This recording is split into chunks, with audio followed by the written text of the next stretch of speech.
जल्दी जल्दी लोगों के दिमाग में वो आती है।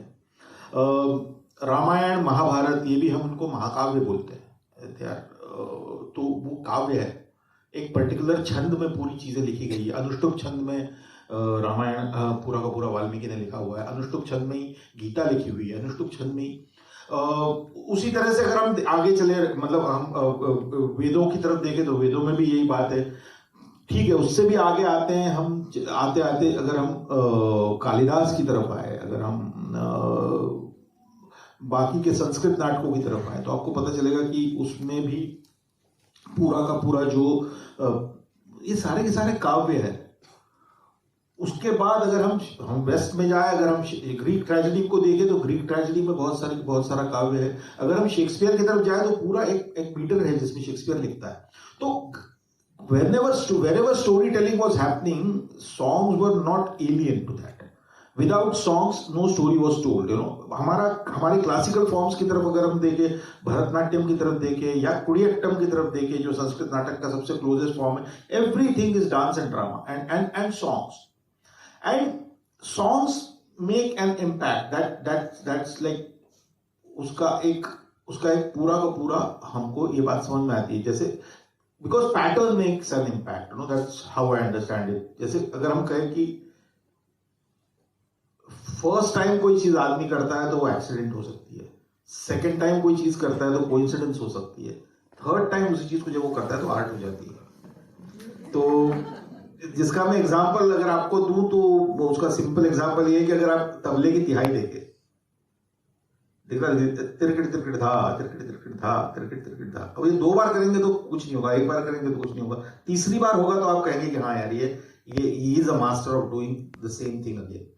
First time is just noise, you know, second time when you repeat that noise, even the सा रे ग म प ध नि सा, वो सिर्फ नॉइज है, लेकिन जब 4 लोग मिलके उसी फ्रीक्वेंसी को रिपीट करते हैं तब वो जाके म्यूजिक बनता है। तो that's how I looked at, That's how I think we should understand lyrics. तो अब मुझे लगता है कि लिरिक राइटर का काम बहुत छोटा हो गया है। तो कालिदास तो पूरा ही लिरिक्स लिखता था, वहां पे प्रोज राइटर कोई मतलब तो कोई था ही नहीं। तो हमारा काम उस तरह से अब बहुत छोटा हो गया है, 1-2 गाने में निपट जाता है काम। बाकी क्योंकि जैसे जैसे रियलिज्म आता गया, जैसे जैसे चीजें बदलती गई, हम क्लोजेस्ट टू लाइफ आते चले गए, हमारा आर्ट क्लोजेस्ट टू लाइफ आता चला गया। फिर आप जो कह रहे हैं बिल्कुल सही कह रहे हैं कि वो फिर पारसी थिएटर में आप देखो तो वो शेक्सपियरियन थिएटर की थोड़ी सी कॉपीज थी, उसके वहां से कुछ उन्होंने उठाया था। मराठी थिएटर को अगर हम देखें तो उसमें भी म्यूजिक की जगह थी, क्लासिकल म्यूजिक की जगह थी, उसमें। और वहां से आते हम जब हिंदी सिनेमा टॉकीज बना और बोलने लगा हिंदी सिनेमा, उस दिन से वो गाने लगा, और ऐसा गा रहा है कि आज तक गा रहा है, आज तक गाना उसका रुका नहीं है। तो उसमें एक ऐड करना चाहूँगा, जैसे आपने बोला ये सब ठीक है, इसमें और एक हम लोग ऐड कर सकते हैं कि हमारी फिल्मों में गाना है, क्योंकि हमारी संस्कृति में गाना है। बिल्कुल, हमारे जो भी शादी है, दिवाली है, यहाँ तक कि somebody is dead, तो उसमें भी सब जितने हर जगह गाने ही है। हम बिना गाने के जी नहीं सकते, हम एज अ सोसाइटी हम बिना गाने के जी नहीं सकते। तो इसीलिए हमारे सिनेमा में गाना है, और इसीलिए हमारा सिनेमा इतना इंडिजीनियस, मतलब इतना अलग तरह से म्यूजिकल सिनेमा बना है, जो कहीं पे भी वर्ल्ड में, आपने भी कहा कहीं पे भी वर्ल्ड में इस तरह का कोई फॉर्म नहीं है। म्यूजिकल वेस्टर्न सिनेमा में या थिएटर में म्यूजिकल्स एक अलग जॉनर रहा है, लेकिन हमारा म्यूजिकल उस जॉनर से बहुत अलग है। हमारा रियलिज्म से अलग हो जाके हमारा म्यूजिक बनता है, हमारा लिरिक्स बनता है। तो खैर, तो हम शुरू करते हैं। फिर मैंने एक हमारी हिस्ट्री को ना एक पर्सपेक्टिव में देखने की कोशिश की है, हिंदी सिनेमा के लिरिक्स को, और मैंने इसको हिंदी सिनेमा की चेंजिंग पैटर्न्स के साथ में देखने की कोशिश की है। तो आई होप कि हम कोई, जैसे मैं एक 2 लाइनें बोलता हूं आपको। कोई काम नहीं है मुश्किल जब किया इरादा पक्का, मैं हूं आदमी सड़क का। ये 2 लाइनें हैं। कोई काम नहीं है मुश्किल जब किया इरादा पक्का, मैं हूं आदमी सड़क का। क्या आपको इसमें कुछ सेंस लगता है इस राइमिंग में? अगर लगता है तो क्या लगता है? दरअसल हुआ यूं कि कल मेरे एक लिरिसिस्ट दोस्त का मेरे को मैसेज आया कि यार ये इन लाइंस का कोई सेंस नहीं बन रहा है, ये क्यों मुखड़ा बना? किसी को बना सेंस किसी के दिमाग में?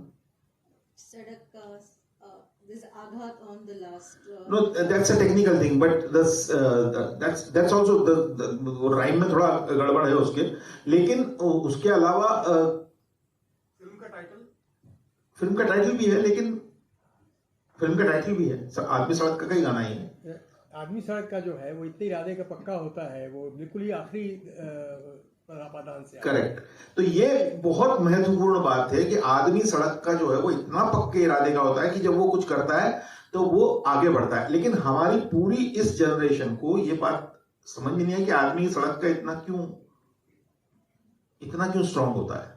तो एक समय था जब आदमी सड़क का आदमी हीरो था, हम उसकी बात करते थे। तो उस जर्नी को, तो फिर मैंने वहां से चीजों को देखना शुरू किया, मैंने वहां से चीजों को समझना शुरू किया कि हिंदी सिनेमा की जर्नी कैसे चली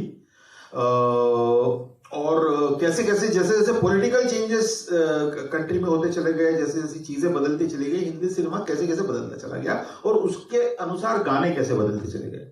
तो आपने जो बताया, हमारा सिनेमा कभी बहुत रेबेल का सिनेमा नहीं रहा है, थोड़ा बहुत करता है, पर हमारा सिनेमा जनरली जो एंटरटेनमेंट है और जो चल रहा है उसके साथ हाथ मिला के चलने की कोशिश करता है, क्योंकि सिनेमा इज अ बिजनेस। तो बिजनेस तो वही चलता है जो पब्लिक का सेंटिमेंट होगा उसके साथ जो जाता है वो बिजनेस होता है।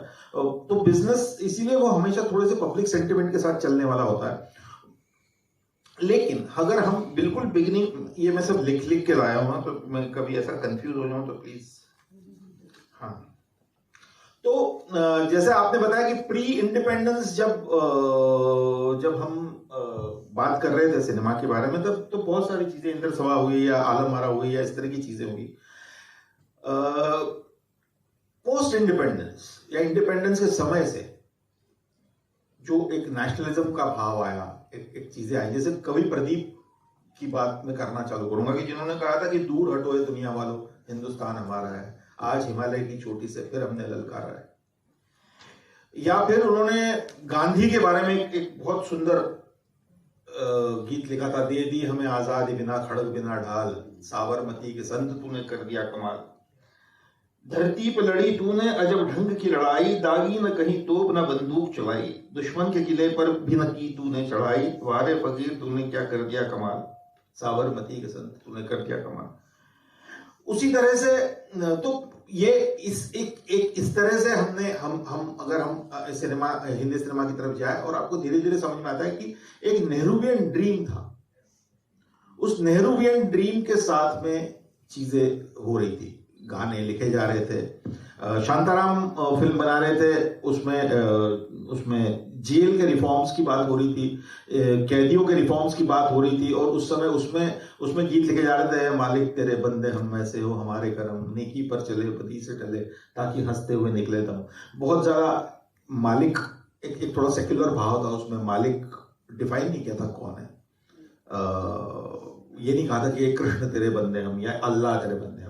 उसमें एक और ये भरत व्यास जी का गाना है, पंडित भरत व्यास जी ने लिखा हुआ गाना है।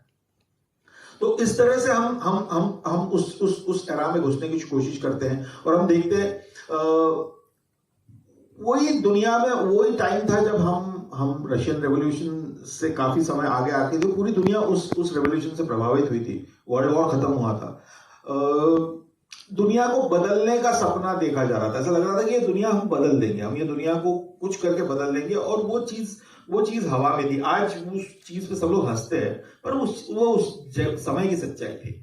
तो उसी समय पे वही नेहरूवियन ड्रीम को अगर मैं देखूं, साहिर लुधियानवी जैसे राइटर्स, शैलेंद्र जैसे राइटर्स, प्रोग्रेस